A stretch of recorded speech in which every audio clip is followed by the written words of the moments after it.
ভিক্ষুক রাস্তা দিয়া যায় আর জমিদারের পুত্রবধূও যায়। একজন সামনের থেকে আসতেছে, একজন সামনের দিকে যাইতেছে।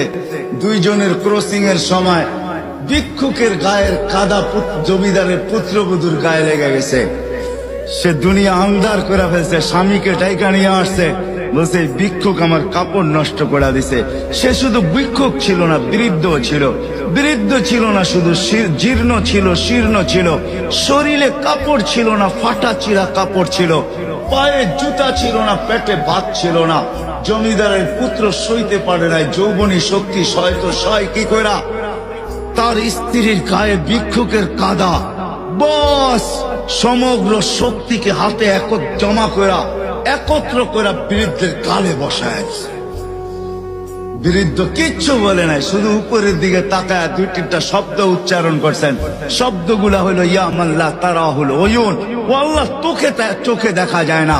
ও তারা কুল্লা শাই, তুই সব দেখিস। ফারা তারা মা বি, তুই কি দেখিস না আমার সাথে কি ঘটতেছে? এটা কি দেখিস না? বলতে দেরি যুবক, মরতে দেরি হয় নাই। জমিদার চলে আসছে, প্রতিশোধ নিবে। বৃদ্ধের একদিকে মুস্কি হাসি, একদিকে বলতেছে প্রেমের খেলা এমনই হয়। জিজ্ঞাসা করছে কিসের প্রেমের খেলা রে? বলছে ওর প্রেমিকার গায়ে আমার কাদা লাগছে, পায়ের কাদা লাগছে, ও সইতে পারে নাই। যৌবনী শক্তি দিয়ে আমার বৃদ্ধ গালে বসায় দিছে। আমাকেও একজন ভালোবাসে, সেও সইতে পারে না, সেও সইতে পারে না। ও তো থাপ্পড় দিয়া খেলতো, সে জান নিয়ে নিছে, জান।